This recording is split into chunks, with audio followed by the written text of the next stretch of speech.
O primeiro que nós vamos falar é sobre fases da educação infantil, ok? Há alguns anos a gente tem trabalhado na Casa Amarela o ensino sobre educação infantil dentro das esferas de honra. A Casa Amarela ela trabalha a mecânica de honra familiar, honra ministerial, honra financeira, e a honra familiar é uma das coisas que dá muita base sólida para que se sustente a honra ministerial e a honra financeira. Tá entendendo? Então, a partir desse pressuposto, desse fundamento, a gente pode desenvolver muitas coisas. Quantos aqui desejam ser pais eficazes? Pais que vão legar um destino perfeito para os seus filhos, amém? Amém? Amém, eu acho que tem pouco amém aqui para a quantidade de pessoas, né? Amém? Tem gente... Ok? Então a gente vai repetir algumas coisas que a gente falou nos anos passados. Por quê? Porque tem muita gente nova que não escutou, tá entendendo? E tem muito paizinho que talvez ainda não dava tanta atenção enquanto não era pai. Mas agora que vai ser pai, né? Tô vendo uns dois ali, agora eu tenho que prestar atenção nisso aí, porque isso é muito sério. E é a verdade, não é verdade? Ó, Amanda Israel aqui agora, ó, tô na primeira fileira aqui, ó, anotando tudo. Eu te encorajo a anotar isso. Por quê? Porque os tópicos vão ser lançados aqui, porém vai ter coisas que são insights que vão ser seus. Entende? Tem coisa que é revelação sua, que você vai aprimorando. Prontos? Ok? Podemos começar? Hoje nós falaremos sobre fases da educação infantil. Para introduzir esse assunto, a gente precisa falar de uma crise crônica que existe no mundo, que se chama orfandade. O mundo hoje tem um grave problema, uma grave falha, que se chama orfandade. Por quê? Porque a orfandade é a semente do diabo para discipular as nações. Como o diabo faz para poder ser eficaz na destruição de uma geração? Simples. Ele destrói a imagem da família. Ele destrói os fundamentos da família. Tanto que a base de muitas ideologias que existem por aí para implantar o seu governo, a primeira coisa que essas ideologias dizem é que você precisa destruir o conceito de família tradicional. Daí você consegue subverter a mentalidade das pessoas e elas perdem fundamentos. Eu quero falar com vocês agora, antes da gente entrar nesse assunto com propriedade, como é sério a questão da orfandade nas nações. Eu tenho alguns dados para vocês, que esses dados foram compilados em uma pesquisa no ano de 2013. E 2013, ou seja, eles estão 6 anos desatualizados, ok? A gente está fazendo uma reformulação desses dados, porque esses dados precisam ser muito cautelosos, porque é uma pesquisa mundial, então não é uma coisa assim, eu acho, tá entendendo? É isso. A fonte dos dados aqui, ela vem de 2 cantos, da Universidade da Família e do Dr. Norman Wright, que é uma autoridade no ensino sobre psicologia em famílias. Ele é cristão, aconselhamento, ele é especializado em mulheres, tá entendendo? Na psicologia, o efeito da paternidade em mulheres. Para os pais de meninas, eu aconselho você ler os livros do Dr. Norman Wright. Em específico, um chamado Para Sempre a Menininha do Papai. Você precisa ler esse livro, porque ele é muito útil para entender o universo feminino e como a figura do homem, pai, ela é essencial na formação do caráter, da identidade da menina. Só que esses dados, eles estão englobando tudo, então eu vou falar alguns para vocês aqui, tá certo? Primeiro, numa escala de 0 a 5, filhos de pais ausentes são de 2 a 3 vezes mais propensos a fracassar na vida. Tá certo? Segundo, 85% dos desordeiros sociais têm uma má formação familiar, ou tem ausência paterna ou materna. Terceiro, 90% das crianças e adolescentes que fogem de casa não têm uma relação familiar sólida. São órfãos, ou então as estruturas familiares são frágeis. Quarto, 63% dos suicidas são órfãos. Têm problemas de orfandade ou tiveram má formação familiar. Quinto, 80% dos violadores sexuais, preste atenção, 80% dos abusadores, estupradores, violadores, eles têm problema de orfandade ou não tiveram uma boa formação familiar.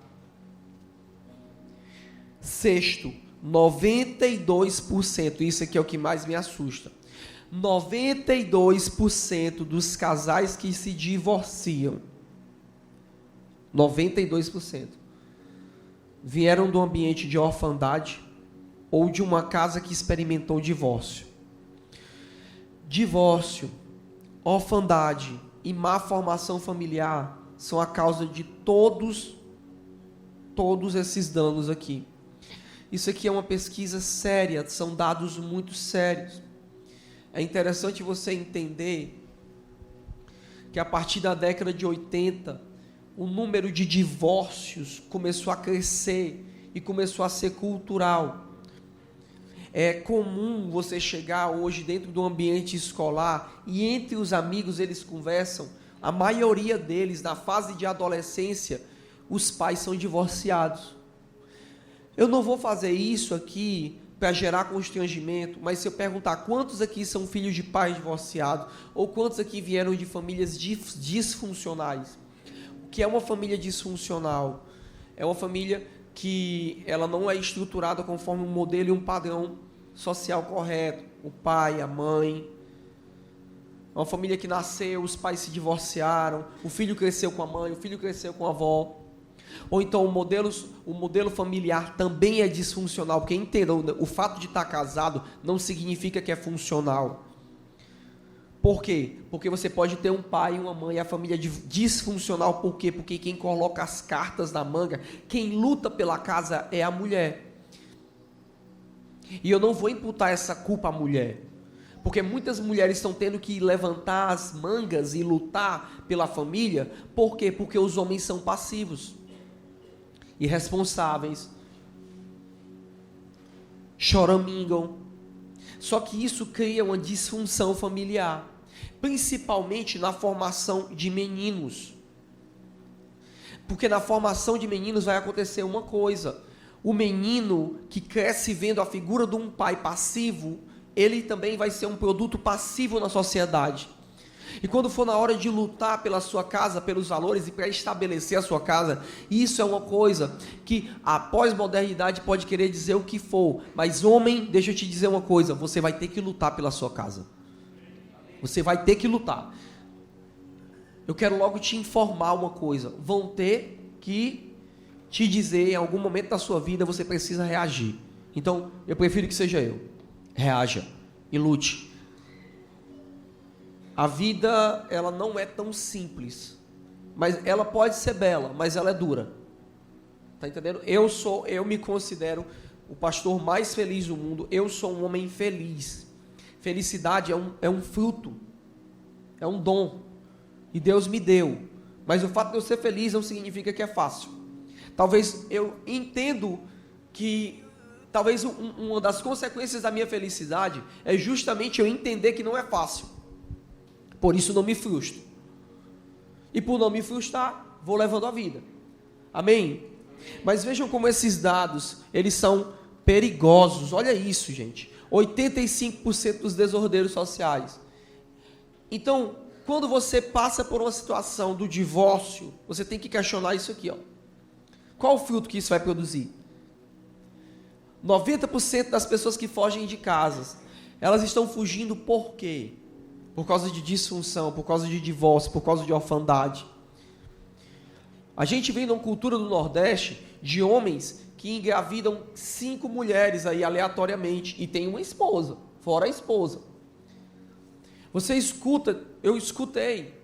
Recentemente estava conversando com um pastor e ele falando para mim, pastor, eu tenho um irmão que eu não sei nem quem é. Ele é um homem com quase 50 anos e tem um irmão com menos de 5 anos de idade. Imagina. Disfunção. Como cresceram? Que produto esse pai gerou para a sociedade? 63% dos suicidas, isso é muito pesado. 80% dos violadores sexuais, 92% dos casais que se divorciam. Ok, então diga comigo, falta de paternidade é uma das crises da sociedade. Então a gente vai tratar agora sobre os desafios da educação infantil. Amém? Então, para poder tratarmos isso, eu quero abarcar logo e atacar o primeiro assunto, que é muito importante para mim nessa manhã, para tratarmos isso. Ok? Então eu quero dizer para você que eu não estou aqui para respeitar os padrões morais que essa sociedade estabeleceu, porque são padrões morais muito baixos. Amém? Eu estou aqui para preservar um padrão moral bíblico que pode salvar a vida das pessoas. Pode salvar. Eu não me envergonho do Evangelho. Você é quadrado, sou igual à Bíblia.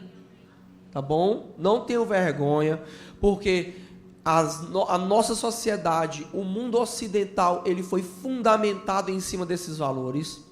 Você precisa entender, muitos impérios no mundo vieram antes de nós, e quando eles entraram nesse ponto degenerativo que nós estamos, de ideologia de gênero, de dissolvimento da família, quando eles entraram nesse padrão, foi o pico da crise que os levou a serem destruídos. Aconteceu com o Egito, aconteceu com a Grécia, aconteceu com Roma, aconteceu com a Babilônia, aconteceu com a Acádia.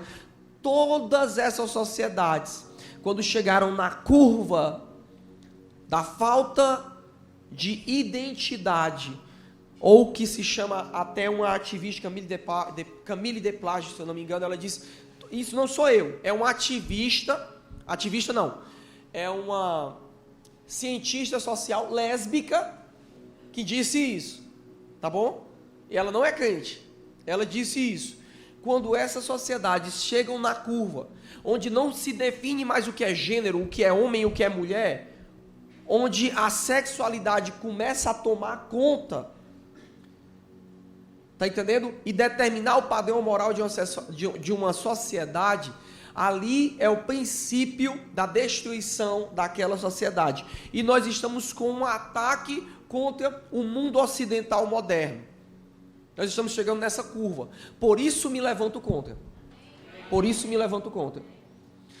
Então, quando a gente entende que tem esse padrão muito baixo, a igreja precisa ser a reserva moral para a sociedade. Note, o que é uma reserva moral? O que é uma reserva moral? Perdão, o que é uma reserva? Reserva é quando acaba o recurso, você recorre à reserva. Então, quando o padrão moral da sociedade é muito baixo, Deus tem uma reserva moral para a sociedade. A sociedade precisa voltar à igreja. A sociedade precisa voltar. Nossa, eu estou falando uma verdade muito séria para vocês. E eu veria mais, se eu estivesse pregando isso na rua, eu teria mais pessoas empolgadas sobre isso. Eu estou dizendo que num mundo abatido, caído, você é a solução para ele. E nós não podemos negociar os nossos princípios. E negociar esses princípios, eu não estou pregando em favor de uma agenda ideológica. Eu não estou pregando nem em favor de uma agenda da direita, de uma agenda conservadora ou coisa desse tipo. Eu estou pregando os valores daquilo que nós cremos, da nossa fé, da Bíblia. E esses valores, eles serão responsáveis para salvar as vidas das pessoas. Segundo Timóteo, capítulo 3, versículo 1, diz: saiba disto, nos últimos dias nos últimos dias sobrevirão tempos terríveis. Tempos o quê? Os homens serão egoístas, avarentos, presunçosos, arrogantes, blasfemos, o quê? Desobediente. Desobediente o quê? Desobediente aos pais, ingratos e ímpios. Preste atenção nisso. Uma das marcas da destruição e do caos dos últimos dias será desobediência aos pais. A Bíblia diz em Romanos capítulo 13 que todo aquele que quebra a autoridade, desrespeita a lei, atrairá sobre si condenação. Uma das maiores marcas que essa geração nossa carrega é a morte prematura. Se você pegar os índices, principalmente de periferia, você vai ver que os nossos jovens estão morrendo. O maior índice de morte que existe hoje na nação brasileira é de jovens de 13 a 26 anos. Morrem mais do que idosos. Por quê? Porque a Bíblia diz: honra teu pai e tua mãe, teus dias serão longos. Se você não honra, então você precisa entender, seu tempo de vida, ele é reduzido. Isso é um princípio bíblico.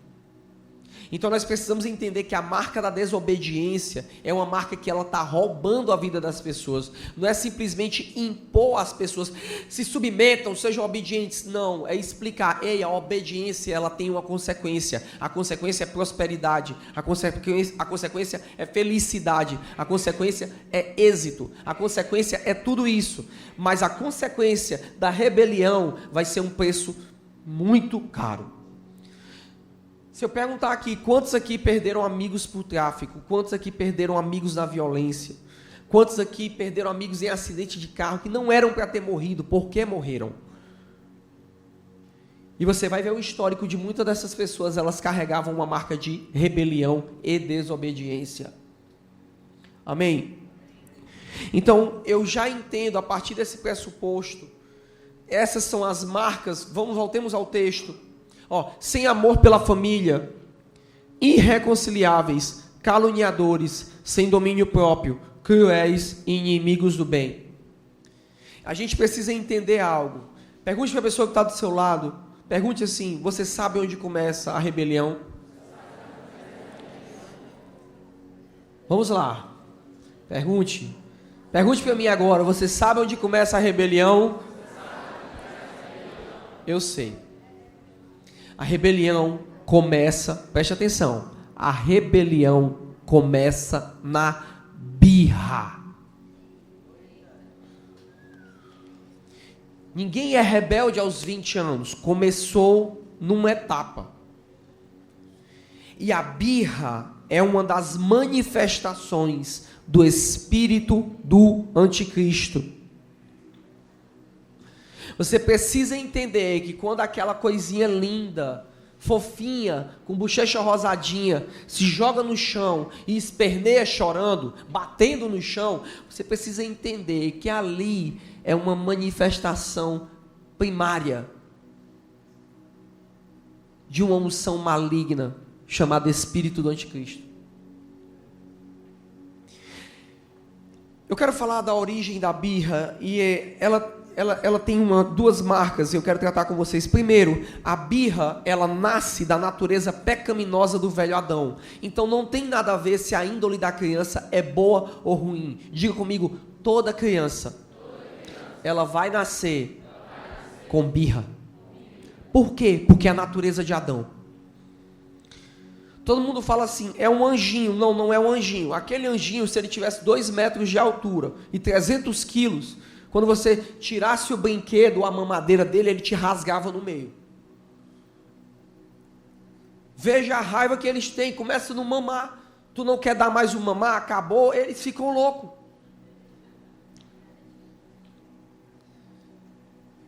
Agora imagine eles com poder para fazer isso. Eles fariam. Então a birra é algo que já vem da natureza humana. Segundo, a birra também é o reflexo de um comportamento dos pais. Exemplo, gritaria. Por que esse menino grita tanto? A sua casa é um ambiente de gritaria? Como é que você entra dentro da sua casa? Cadê não sei o que? Já entra o ambiente de gritaria. A criança não é pacífica.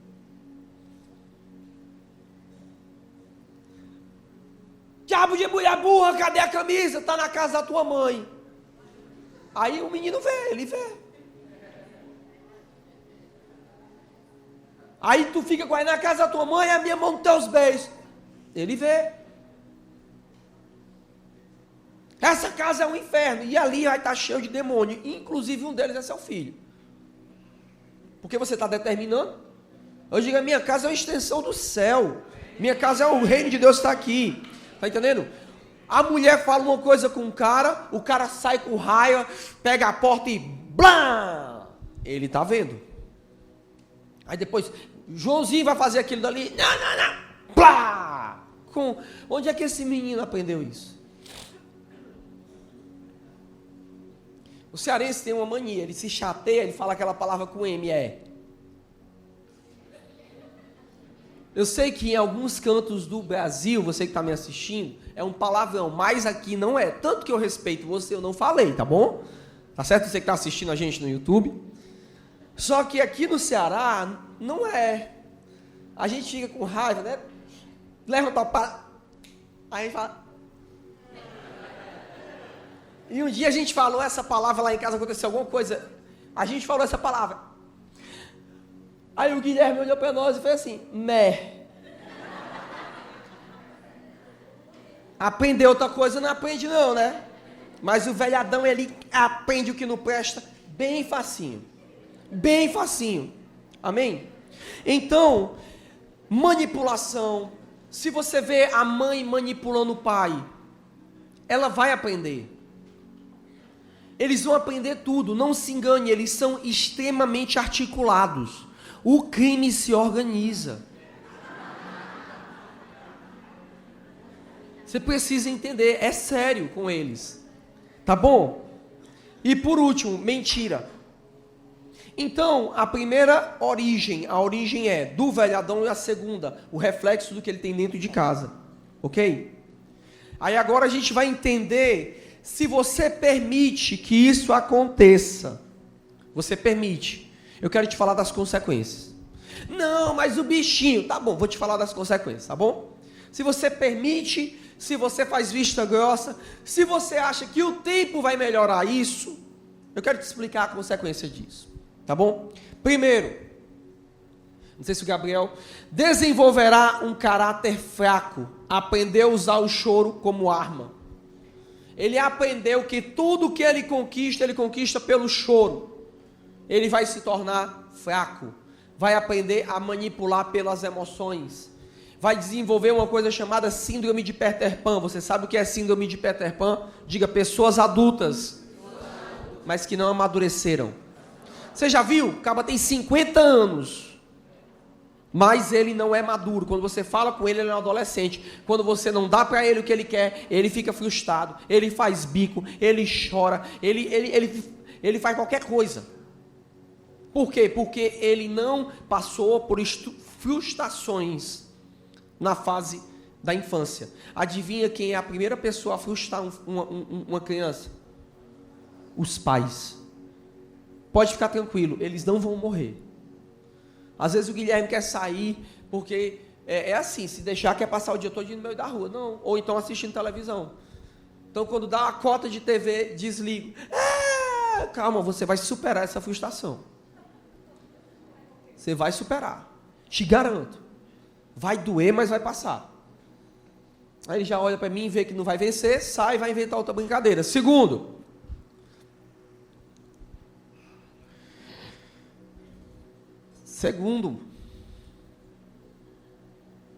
pois é, personalidade doente vai manipular por vitimismo ou por controle. O que é a manipulação por vitimismo? Cheguei no culto, tem 300 pessoas, eu procuro um local em evidência.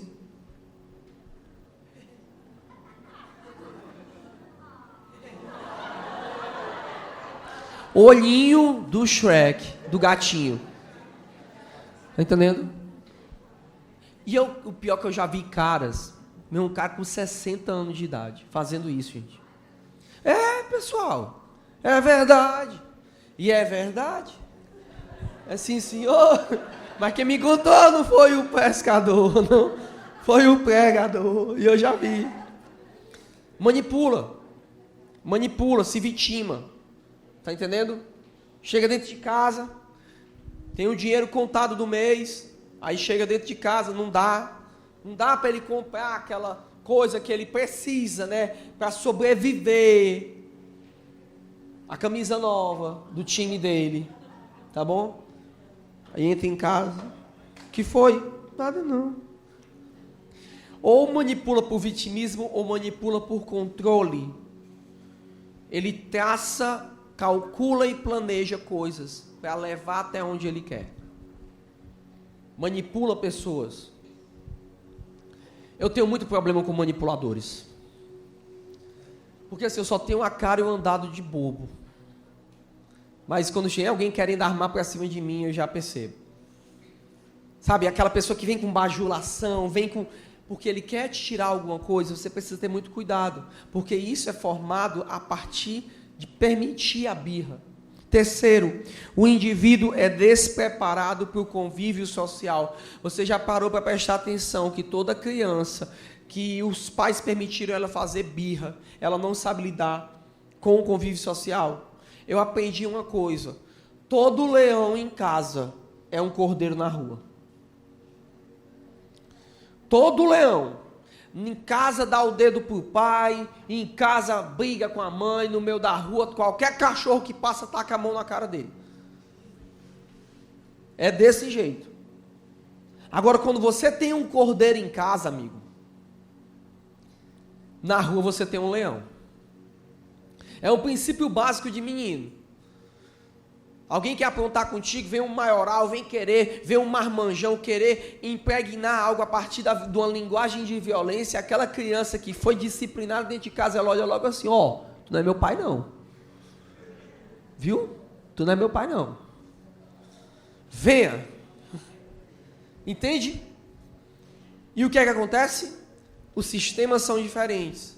Só que a mentalidade equivocada fala muitas vezes assim: ó, mexeu com você, não faça nada não, viu? Neném, o bichinho do papai, viu? Vem para cá. É claro que nós não estamos estimulando a violência, mas são princípios que são verdade dentro de nós. Quando você institui um padrão moral de autoridade sobre os seus filhos, você precisa entender que eles vão criar substância interior. No lado de fora, eles não vão se sujeitar a qualquer coisa. Por quê? Porque eles criaram fibra social. Quarto, tendenciosos a desenvolver quadros depressivos.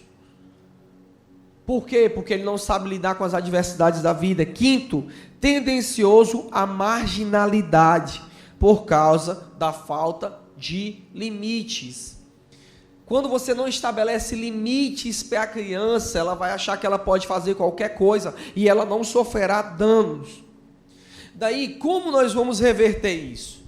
Aqui nós entramos na fase da educação. Provérbios 22:15 diz o seguinte: a estutícia, diga estutícia, diz o seguinte: maldade. Tá bom? Vamos trocar estutícia por maldade, tá bom? 1, 2, 3. A está ligada ao coração da criança, mas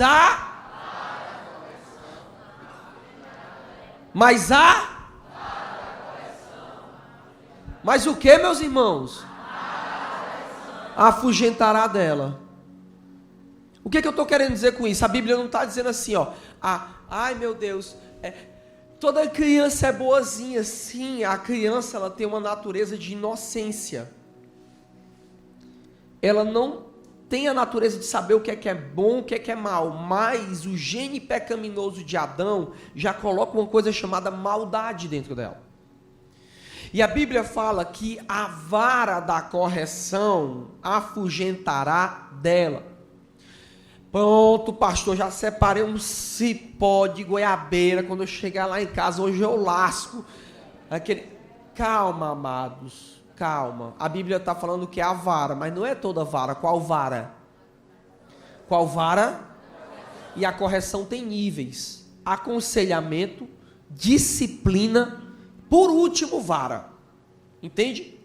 Primeiro, senta para conversar, estou te explicando isso, isso e isso. Segundo, disciplina. Necessariamente, para punir uma pessoa, você não precisa surrar ela. Castiga. Tinha uma etapa da minha vida que eu preferia 1000 vezes a pisa. Por mais que fosse ardida. Mas quando dizia assim, vai ficar uma semana sem brincar. Me dá uma pisa, me dá. É só uma vez, amanhã eu estou brincando. Aí todo dia, você ficava lá o quê? Que nem um retrato, né? Que a janela, aí o retrato, você fica parado lá, olhando os outros brincar, né? É um retrato. Por último, tem a vara. E tem que ter. Pastor, isso é um perigo dizer isso na sociedade pós-moderna. Agora entenda, a vara não é espancamento. A gente vai entender já uns limites que precisa ter para isso. Limites para isso. Tá certo? Provérbios 29:15 diz algo. A vara e a repreensão dão sabedoria, mas a criança entregue a si mesma envergonha quem? Por que a Bíblia fala que é a mãe? Porque aqui passa a maioria do tempo. Porque geralmente os pais vão estar em outras atividades. Aí a mãe está lá com o menino no supermercado. Aí o menino vê o chambinho. Aí ele começa a dar aquele show e dançar break no chão do supermercado. Mas ela é uma criança entregue a si mesma. O que ela faz? Envergonha a mãe. Como eu fico olhando. Quando às vezes eu olho, às vezes eu estou nos cantos, estou aqui na Casa Amarela. Aí eu fico vendo as crianças entregues a si mesmo, produzindo vergonha nos seus pais. Essa geração, eu vou falar para você, papai e mamãe, seu filho precisa aprender a temer o seu olhar. Temer o seu olhar. Porque se ele temer o seu olhar, ele não vai precisar, muitas vezes, ir para a vara ou ir para a correção. Um olhar vai determinar que você não aprovou. Um olhar. Porque na cabeça dele, ele vai entender, se eu for, ele vai quebrar meu pescoço. É claro que você não vai fazer isso. Mas é bom ele ter esse limite.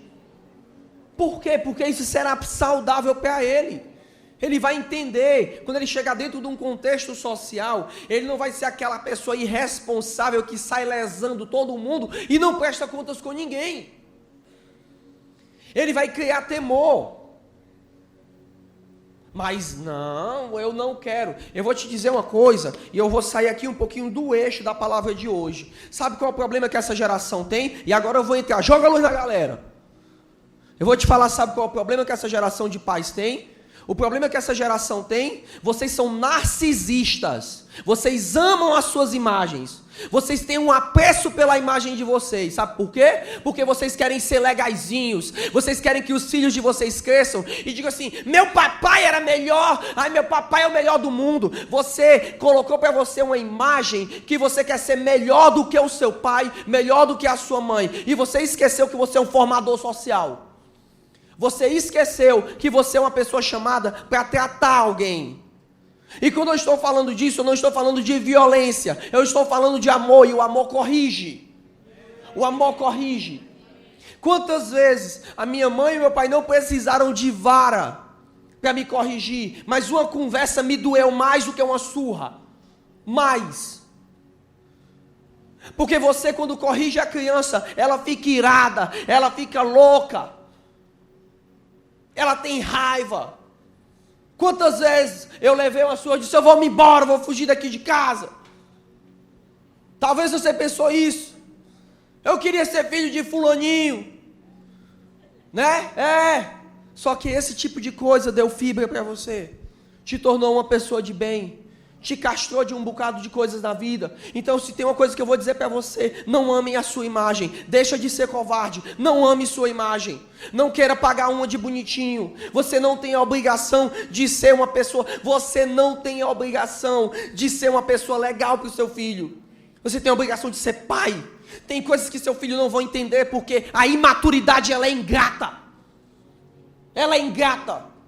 Você está corrigindo um adolescente, você está ensinando para ele o princípio, ele tem ira, ele te olha com ira nos olhos, ele não vai entender e não faça força para ele entender. O princípio precisa ser dado e ponto final. Quando ele chegar na fase dos 30 anos dele, quando ele segurar o filho dele no colo, ele vai te procurar no canto e vai te dizer: obrigado, mãe, obrigado, pai, porque você me ensinou isso.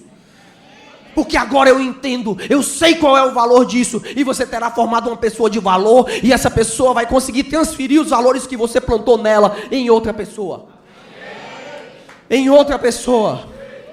Então, se nós vamos colocar fundamentos para a educação de filhos, a gente tem que começar da forma correta. Não tem a ver com a nossa imagem, tem a ver com a imagem de Cristo. E a própria imagem de Deus, Deus fala uma coisa: todo aquele que ele toma como filho, ele admoesta, castiga, repreende e açoita. Açoita. Talvez você está aqui, foi uma pessoa que você está pagando caro hoje, porque não te ensinaram os limites da vida. Não te ensinaram. Mas não tem problema não. Uma das coisas que Deus me chamou foi ser pai dessa geração. E como teu pai, eu estou te ensinando isso. Amém?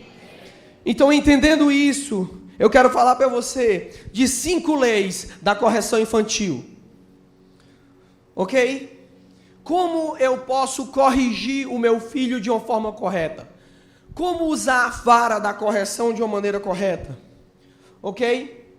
Primeiro, faça distinção. Não sei se tem pronto aí, Gabriel. Já no tópico final. Faça distinção entre criancice e rebeldia. Tá bom? Porque não é isso. Eita, o menino me olhou torto, vou matar o menino. Não, calma. Faça distinção. Ele é uma criança. Você precisa entender. Às vezes, o meu filho esperneia. Mas é por quê? Porque ele é criança, ele não sabe lidar com o sono dele. Às vezes eles choram e não querem nada, eles não sabem lidar com a fome. Gente, eles não sabiam nem arrotar. Eles precisavam de alguém para ajudar eles a soltar pum. Você sabia que você tem que aprender a dormir? E eles geralmente até os 2 anos não sabem isso. Por isso que muitas vezes você vai ver eles cansados, eles estão fadigados, mas eles não conseguem dormir. Por quê? Porque tem uma lição que só adulto sabe, que para dormir, primeiro você tem que fingir que você está dormindo. Você finge, aí você dorme. Eles não sabem. Vai dizer que você aprendeu essa agora, né? Aprendeu essa agora. Tem que fingir. Então faça a distinção. Não tenha pressa. Tá entendendo? Observe primeiro, não seja precipitado.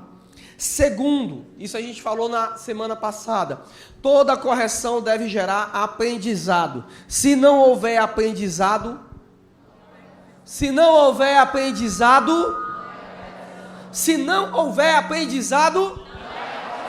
não é correção. Terceiro, a punição deve ser adequada ao delito. Tá bom? Papais e mamães, vamos entender uma coisa. Eu era adepto da regra do 3, mas hoje não sou mais. Como é que é a regra do 3? Errou uma vez? Errou 2 vezes?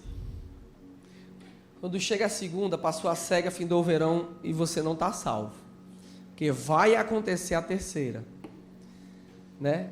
Na terceira, aí você vai para a sala do julgamento final. Só que isso é equivocado, porque o pai ficou o mês todinho. O menino jogou veneno no cachorro do vizinho, o cachorro do vizinho morreu. O menino brincou de bola, se sujou na lama, chegou em casa, fingiu que tinha tomado banho, quando foi de madrugada tu foi olhar, ele estava lá, porque eu não sei porque que menino não gosta de tomar banho. Eu não sei porque que criança não gosta. Aí ele vai dormir todo, só lavou só as orelhas, o pescoço. Pronto. Não sei por quê, eu não sei. Aí ele fez. E ele foi um mês inteiro produzindo. Quando chega no final do mês, tu pede para ele trazer uma garrafa de suco de laranja e ele traz a de suco de acerola que estava dentro da geladeira. Então tu já está acumulando o mês todinho, tu se levanta. Menino Satanás! Pega o menino e surra o acumulado bolão do mês. Então ele apanha naquele momento por causa de um mês. Ele não vai entender que ele está sendo surrado por causa de um mês. Na cabeça dele, ele vai processar que ele está sendo surrado, porque quando ele erra o suco, o pai dele acerta ele. Havaiana de pau. Lembra a Havaiana de pau, aquele desenho? Eu aprendi que quando o Corinthians perde, a culpa é minha. O pai dele pega a Havaiana de pau e tá na cabeça dele. Tá entendendo? Então ele vai entender qualquer coisa. Tá certo? Entenda, a punição deve ser adequada ao delito. Quanto mais grave, mais severa a punição. Quanto o delito menos grave, menor a punição. Tá certo? Precisa entender isso. Quarto, a ofensa contra uma pessoa ou propriedade exige uma retratação. Como assim? Chegou a festa de final do ano, como todo ano chega. Daí reúne todos os primos. Tá ali aquela casa de praia, tá todo mundo lá. Porque aí todos os primos, menino é ladrão. Prestou atenção? Menino junto é ladrão. E assaltante de quê? Geladeira. Aqui, ó, o espírito da identificação está começando a vir. Sou alguém aqui. Alguém? Certo? Se você entende isso, já roubou comida alguma vez na sua vida, levante sua mão. Tenho que confessar algo aqui para a irmã Adriana que estava aqui. Acho que todo mundo aqui, a pastora Jamile se junta a mim. Que a gente era criança ali e tinha a cantina da igreja. Já vamos saber isso. É quando a gente tiver a cantina da nossa. Eu sei, não fala não entrega mais o creme não. E o pior que os cúmplices do meu crime, Madriana, eram os meninos, o Lucas e o Luiz. Porque eles é que sabiam, e a mãe guarda aqui. Aí nós comíamos a salsicha. Era o Giovanni, também tu, Giovanni, misericórdia. Todas as crianças daquela igreja roubavam. Aquela ali. Que o menino tem disso. Tá entendendo? O que é que aconteceu? Chegou o final do ano, tem as crianças. O que é que aconteceu? Não é porque o menino faz isso que pronto, ai meu Deus, agora vai ser assaltante do Banco Central. Não. Calma. Entenda. Lembra o que eu disse? A estutice está ligada à alma da criança. O que é que sai? Ela sai com a vara. Tá entendendo? Aí a vara da correção. São esses 3 níveis que eu falei para você. A conversa, o castigo e a vara. Tá certo? O que é que acontece?